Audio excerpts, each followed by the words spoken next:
Hey everyone, me Kevin here. I've got more information. We've got an updated flow chart. Let's go to the flow chart to see what the latest is on stimulus. We got new information from Democrats, new information from Republicans. We even heard from the White House. We still don't have a text of the bill, but we do have a lot more information that I've added into the flow chart. So if you've been following along, this is updated information up to, well, the last 10 minutes when I got my last update. So let's go ahead and jump into the flow chart here. Quick reminder, get your 4 free stocks, get your life insurance in as little as 5 minutes, both via the links down below. Just make sure you deposit $100 to get the 4 free stocks. Okay, folks, so here's we go. I'm just going to focus on the changes here or the new things that we have. So we know the bill's not out yet. We did, though, hear that Donald Trump will sign the bill. The White House has confirmed he will sign this bill. This bill is currently expected to have a vote in both the House and the Senate tomorrow. The House has already passed a 1-day continuing resolution, a stopgap bill to fund the government for an additional day. The Senate is expected to vote tonight. Probably by the time you've seen it, Congress will have already passed the 1-day measure to extend the government. But the stimulus package and omnibus package to fund the government through September 30th and the stimulus COVID relief package will be voted on tomorrow, December 21st. We also heard from Chuck Schumer. We got a lot of insight from Chuck Schumer and Nancy Pelosi that they are big believers that they will be able to get much more stimulus done in January. Even Mitch McConnell tweeted that more relief will come in the future. It's almost like Mitch McConnell started feeling a little bit embarrassed with how limited this bill was. We do expect the next relief bill in January to include state and local government funding and liability reform. But Schumer did mention that if Biden believes we'll need an additional $1,200 stimulus checks, we'll do an additional $1,200 round in stimulus checks. Biden is believed to be much more involved with Congress, or he will be much more involved with Congress than Trump was. This is, of course, what Pelosi and Schumer are suggesting. And because of that, they believe they'll be able to get a larger stimulus package done. Moving on, we've got no direct aid for state and local governments. We know this already, but flexibility. A little bit more insight here. We did get a confirmation on the stimulus check provision that mixed status families will qualify. So if a family has an iTIN spouse, let's say, the other spouse with a social and the children will qualify, which they did not under the CARES Act provisions. The double dip has not been mentioned. We've seen multiple summaries now of this outline of the stimulus package. It looks like the double dip, while Republicans were trying to negotiate this phrase in that you can't double dip and have both unemployment and stimulus checks, it looks like that phrase has been removed. So no double dip provision or prohibition, so to speak. From Bernie Sanders, we actually have an update that Bernie Sanders will not object to this stimulus package. We saw this coming. The writing was on the wall on Friday when he said, hey, look, as long as we get substantial payments to families, he won't object. Obviously, $600 is less than $1,200, but he has already said in reaction to the current agreement, the current deal we have on stimulus, that he will not object to this package. So this is really lining up to get slam dunk tomorrow. We got the White House on board, Republicans, Democrats on board. The people who might have objected are starting to say they're on board. More information here on unemployment. It looks like the $300 per week will actually be ending March 14th, which is the day before the Ides of March, not April 5th, as we had previously been told. So a lot of this information has been very fluid today. This is the latest. March 14th will be the expiration. All forms of unemployment would get extended. So this would be the PUA, the PEUC will also get extended. These will all get extended for 11 weeks. The current belief is, and we don't have the verbiage of the text yet, but we currently believe that if you ran out of your 39 weeks of state pay already, you would get an extra 11 weeks plus this boost. Now, it also looks like the unemployment payments will begin December 27th. Not sure if, I don't believe that's when you'll get your actual check, but that's the coverage period, since the last coverage period ends the 26th. So this is gone. The April 5th mention here is gone. We'll get that removed. Okay, so this was interesting here. A couple interesting things here. There's this new provision that's being added, and I'm just going to read this to you, and then I'm going to try to make sense of it with y'all here. Quote, bill will also provide an extra benefit of $100 per week for certain workers who have both wage and self-employment income, but whose base unemployment benefit calculation doesn't take into account their self-employment income. Okay, so basically, let's say you had a regular job and you're self-employed, and now all of a sudden you're unemployed from both of those. Well, the amount of state unemployment pay you get paid is based on how much income you had previously made, right? It's a percentage up to a limit of what you had previously made. And so the goal of this provision is to try to solve that problem, and those individuals who are receiving that problem will actually get a $100 additional per week boost because they're not getting their self-employment previous income taken into account in their state payments. So if you are in that situation, this is going to make sense for you. If it didn't make sense to you, you're probably not in the situation. Otherwise, maybe I just failed at explaining it. All right, let's move on. We do have surprise billing is going to be part of this COVID relief package. That is, surprise billing will end.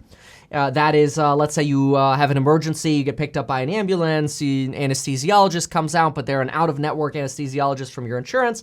Then 2 weeks later, you get out of the hospital and you get a big fat bill for multiple thousands of dollars for something that should have been a few $100s covered by your insurance. Surprise billing, which is a provision that is going to be part of this COVID relief bill, bans that from happening.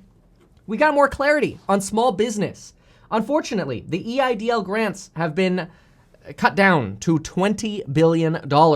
And they also included this verbiage, targeted EIDL grants. Last time it was just, who wants $1,000 for free? Now it's targeted, so we don't know targeted to what. The live venue operators via the SOS Act will get $15 billion. $284 billion will go to PPP loans to qualify for the second draw. And this is important because there's a lot of misinformation about this right now. Right here, to qualify for the second round, you have to have that 30% decline in revenue from 2019 to 2020. If you've never taken the PPP yet and you're like, man, I should have taken the PPP, you'll have a bite at the apple. All right. You'll have a chance to do that. So we had, over here, schools. There is a solution for this, whether or not private schools will get $5 billion or $2.5 billion, but we do not yet know what the answer is. We're waiting for the text on that. Transportation, we talked a lot about most of these things earlier that are just in blue here. So I'm going to scroll through some of these things in blue. This right here, even though this is in blue, I did not see USPS funding mentioned by Nancy Pelosi in her summary. And Nancy Pelosi's summary, which is right here, indicated all of the things that they had fought for, which I've already incorporated these into the list here. If you saw the live stream, you've already seen this. I've already gone over this. But she did not mention anything about the Postal Service, which is something that Democrats had been fighting for. So I thought it was interesting that the Postal Service may have gotten the axe in this bill here. This is huge, okay? If you follow me for stock and investing advice, nobody's talking about this yet, okay? So it's a secret we got here. Clean energy reforms, R&D enhancements, and efficiency incentives, clean energy tax credits are extended, the creation of hundreds of thousands of clean energy jobs across the country. This is going to be huge if you're investing in green right now. So heads up if you're an investor. This is why, folks. These are the kinds of alerts, by the way, that I blast out to my course members when we talk about investing and strategies coming up. So if you haven't considered joining it, remember, I go live every day the market is open. Use that link down below. We got that holiday coupon code that expires the night of Christmas Day. And you could also email me for a bundle at kevin@meetkevin.com. Just say, hey, I want a bundle, and I'll send it right over to you. Okay, what other changes do we have? The eviction moratorium will get extended. We're not sure how long. Tentatively, we believe it's January 31st to give people enough time to go through the application phase to get the actual free money, the free rent money. The free rent money, tentatively, could be really good. I mean, up to 18 months of arrears rent and up to 12 months of advance rent. That's pretty impressive. We've got tax credits, the earned income tax credit. So if you're a low or moderate income worker, and I'm not going to read all these numbers here, you could pause the screen here or just take a screenshot here. But if you're within these income brackets here and you have these amounts of children here, you get a tax credit.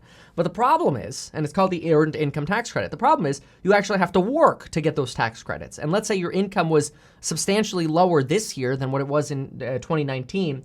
This new relief package will let you get that credit as if you had worked as much as you earned in 2019. So that way you still qualify for the earned income tax credit, which could be as high as $6,660 if you have 3 children, $5,900 with 2, $35-ish hundred if you have 1. It's only $500 if you've got no children.